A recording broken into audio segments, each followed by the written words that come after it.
penyesalan. Bunda, Dion sudah pulang. Dion terus saja memanggil bundanya karena saat sampai di rumah, dirinya tidak melihat sosok bundanya tersebut, yang setiap hari selalu menjahit pakaian, jika hari sudah siang menjelang sore, seperti sekarang ini. Bundanya akan membersihkan kebun dan juga menanam atau memanen hasil kebun mereka, saat Dion sudah pergi sekolah.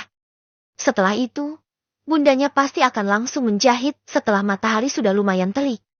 Tapi sekarang, hari sudah pukul 15 WIB. Dion tidak melihat bundanya menjahit pakaian. Padahal pola pakaian itu sudah digunting oleh bundanya sejak semalam. Bunda, panggil Dion lagi. Dion mencari ke sekeliling rumah mereka dan tidak juga menemukan bundanya. Sampai, tibalah Dion di depan kamar bundanya. Dion awalnya sangat ragu untuk masuk. Tapi, karena dia sangat penasaran di mana bundanya berada, akhirnya Dion memberanikan masuk ke dalam kamar itu, di saat bundanya tidak ada. Semenjak sudah mulai beranjak dewasa, Dion memang tidak boleh masuk kamar bundanya dengan seenak hati. Karena dia sangat tahu, dia sudah mulai dewasa. Tapi, itu bukanlah sebuah alasan. Karena sepertinya bundanya memang melarang Dion yang sudah sangat bijak itu, masuk dan melihat isi kamarnya. Jika masih kecil, bundanya selalu saja membebaskan Dion menyentuh apapun. Tapi, ketika sudah remaja seperti sekarang, itu sudah sangat berbeda sekali. Apalagi, semenjak Dion membuka lemari bundanya dan melihat ada sebuah kotak yang saat itu akan Dion buka. Dari sanalah, awal mula Dion tidak bisa lagi keluar masuk ke dalam kamar bundanya dengan sangat leluasa. Bunda, ceklek. Dion membuka pintu kamar dan juga memanggil bundanya dengan suara yang sangat pelan. Ketika tidak mendapatkan balasan, Dion langsung saja masuk ke dalam kamar itu. Bunda. Dion mematung, melihat keadaan bundanya sekarang. Bundanya ternyata tengah terbaring di lantai, dengan masih menggunakan mukena dan sajadah sebagai alasnya. Mungkin saja, bundanya sedang sholat zuhur dan tidak sadar sudah telah tertidur, saking capeknya. Bahkan, suara Dion saja tidak membuat bundanya terbangun. Dion terus saja mendekat dan saat dia sudah di samping bundanya, Dion melihat bundanya sedang memeluk sebuah foto dan dari pandangan mata Dion, bisa dia simpulkan kalau bundanya sudah menangis karena masih ada jejak air mata di pipinya. Dion yang sangat penasaran dengan foto itu, langsung saja berusaha melihatnya. Tapi, karena posisi foto itu tertelingkup dan dipeluk dengan erat oleh bundanya, membuat Dion kesusahan melihat foto siapa yang dilihat oleh bundanya itu. Dion terus saja berusaha mengambilnya dan dengan sangat pelan sekali mengambil foto yang terlihat sudah sangat usang itu, karena kertas foto itu sudah tidak putih lagi dan warnanya sepertinya sudah menguning, karena mungkin lamanya foto itu diambil. Dengan sangat hati-hati, akhirnya Dion bisa melihat foto itu dan dengan sangat penasarannya, Dion langsung saja membawa foto itu keluar dari dalam kamar. Karena kamar bundanya tidak terlalu terang. Dengan berjalan dengan sangat lambat, supaya tidak membangunkan bundanya, Dion akhirnya bisa keluar dari dalam kamar. Tapi sebelum dia keluar, Dion juga membawa satu buah kotak yang sangat membuat dia penasaran sejak kecil. Karena kotak inilah, Dion tidak bisa lagi leluasa keluar masuk ke dalam kamar bundanya. Karena kotak itulah, untuk pertama kali, Dion dimarahi oleh bundanya karena bertindak lancang. Padahal waktu itu, Dion masih kelas 1, sekolah menengah pertama dan mana tahu kalau itu adalah hal yang lancang dia lakukan. Sebab selama ini, tidak ada yang tidak boleh Dion lihat. Selama itu masih milik mereka berdua. Setelah merasa aman, Dion langsung saja melihat foto yang dipeluk oleh bundanya itu. Dapat Dion lihat kalau foto itu adalah sebuah foto seorang pria yang wajahnya terlihat hampir sama dengan dirinya. Dion bahkan bisa melihat kesamaan mereka. Walaupun foto itu telah diambil sejak lama. Sejak dulu, Dion memang tidak pernah melihat foto ayahnya. Karena bunda selalu berkata, kalau foto ayah tidak ada yang bunda simpan. Tapi sekarang, di depan mata Dion sendiri, dia bisa melihat sebuah foto yang dipeluk oleh bundanya setelah sholat sambil menangis. Setelah melihat foto itu, Dion membuka kotak yang juga dia bawa dari dalam kamar bundanya. Ternyata, Di dalam kotak itu, ada sebuah artikel dan juga sebuah foto. Darren Putra Zen akhirnya melepaskan masa lajangnya dengan seorang wanita cantik. Salah seorang putri konglomerat Indonesia. Zen, gumam Dion, saat dia menyadari. Jika di belakang namanya, juga ada nama Z, apa singkatan Z di belakang namanya adalah singkatan dari Zen. Pikir Dion, dengan masih melihat sebuah foto yang di dalamnya ada foto sepasang pengantin. Di sana, Dion bisa melihat pria yang fotonya dipeluk oleh bundanya itu. Hanya diam saja dan hanya istrinya saja yang terlihat tertawa ke arah kamera. Apa ini? Foto ayah ya? Ucap Dion. Darren Putra Zen. Aku akan mencari berita tentang Darren Putra Zen di warnet nanti. Tapi, sebelum itu, lebih baik aku meletakkan kembali foto dan juga tas yang berisikan potongan berita tentang pengusaha sukses, Darren Putra Zen, dan juga nama perusahaannya Citizen Corp. Ucap Dion kepada dirinya sendiri. Akhirnya, Darren membawa kembali foto itu dan juga tas kecil itu. Untung saja, saat Dion membuka pintu kamar bundanya masih tertidur dan tidak terbangun sama sekali. Setelah meletakkan tas di tempatnya kembali dan meletakkan foto itu di dekat bundanya. Karena tidak mungkin, Dion akan meletakkan foto itu kembali ke dalam pelukan bundanya. Bisa marah besar kalau bundanya sampai tahu kalau Dion sangat lancang seperti itu. Setelah itu, Dion langsung saja keluar dengan sangat pelan dan menutup kembali pintu bundanya dengan sangat pelan lagi. Setelah itu, Dion langsung saja mengganti pakaiannya dan juga mengambil makanan, karena perutnya sangat lapar sekali. Dion ke sekolah, jarang sekali jajan. Karena keterbatasan uang dan juga, Dion yang juga sangat jarang jajan, jikapun, bundanya terkadang memberikan dia uang saku. Bagi Dion, lebih baik uang itu ditabung saja, supaya bisa dipergunakan untuk hal yang mendesak di kemudian hari. Dion yang sedang asik makan, langsung saja terkejut saat mendengar suara bundanya memanggil namanya. Begitulah, kalau kita membuat kesalahan, pasti kita akan ketakutan sekali. Padahal bundanya tidak sedang marah, hanya memanggil namanya saja. Iya bunda, jawab Dion dengan berusaha terlihat sangat santai sekali. Maafin bunda ya, sayang. Bunda ketiduran setelah sholat zuhur tadi, sehingga tidak sadar. Anak bunda yang paling ganteng ini telah pulang dan bahkan sudah berganti baju dan juga sudah selesai makan. Dion hanya tertawa saja, mencoba untuk maklum. Tidak apa-apa bunda. Aku sudah besar dan tidak perlu lagi disambut pulang sekolah seperti biasanya.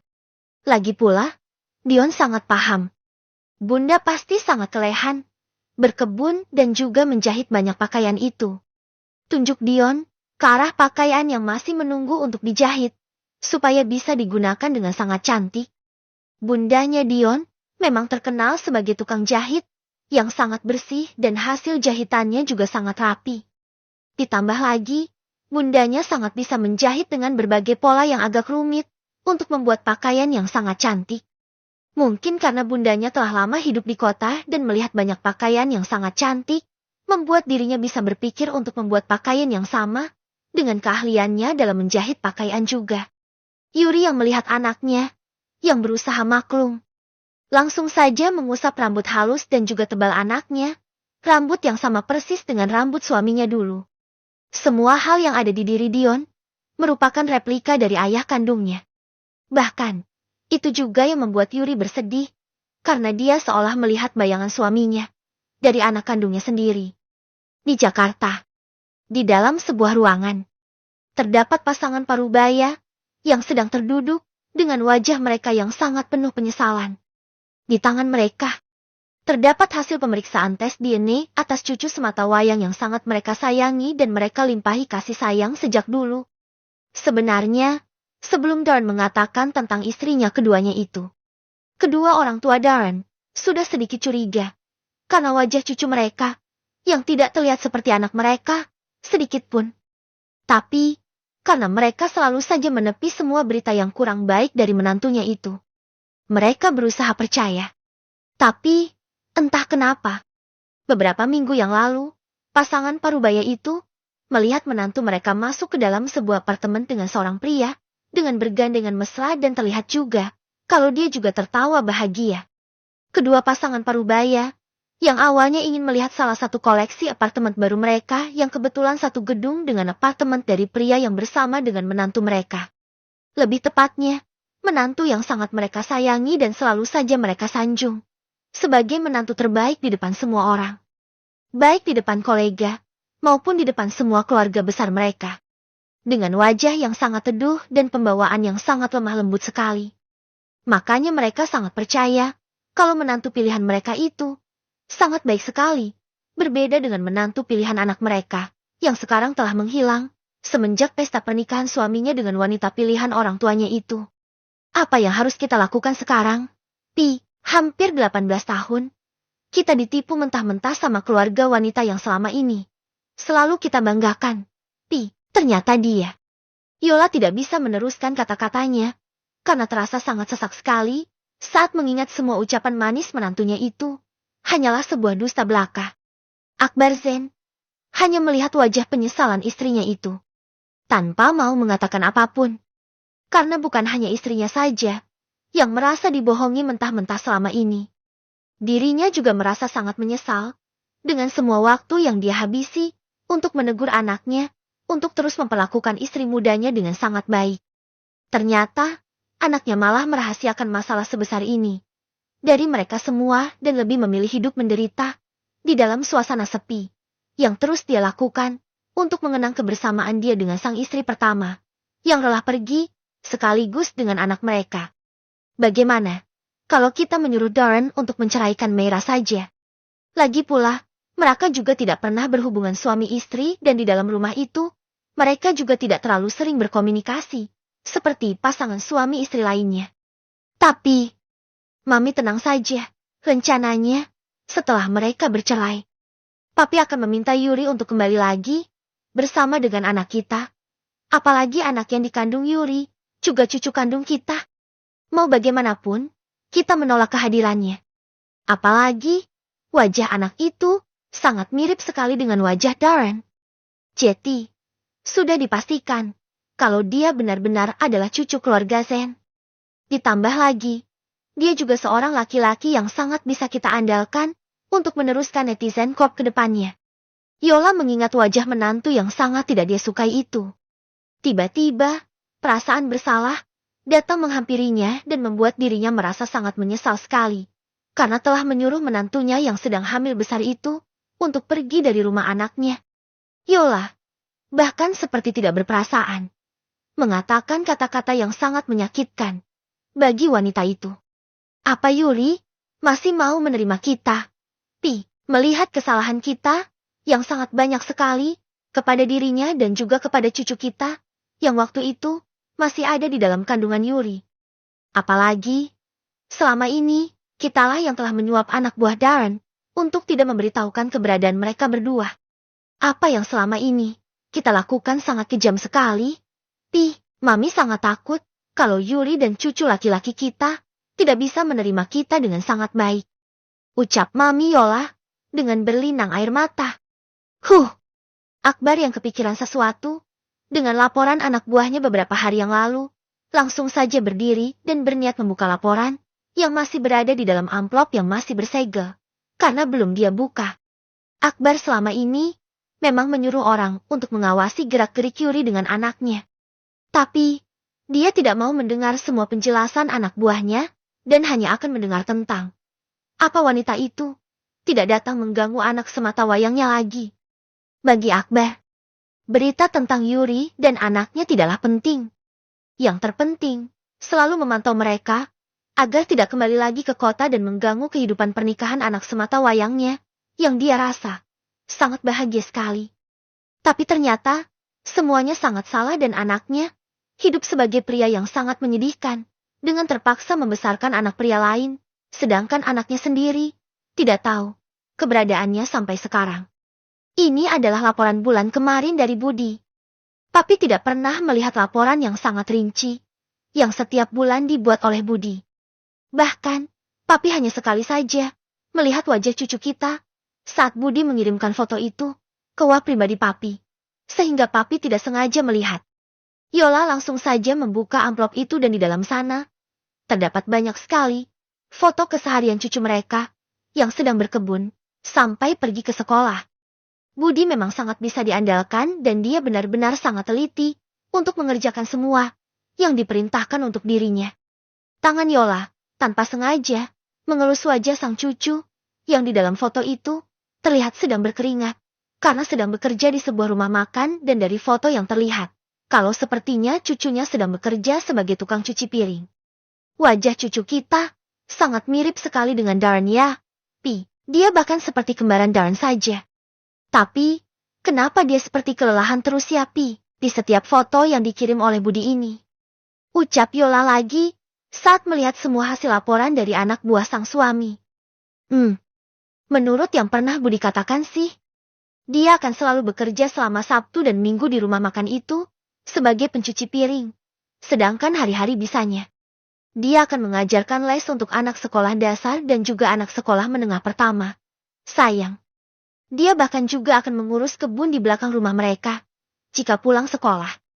Ucap Akbar, mengatakan, semua yang dikatakan oleh Budi, tanpa ada yang ditutupi lagi.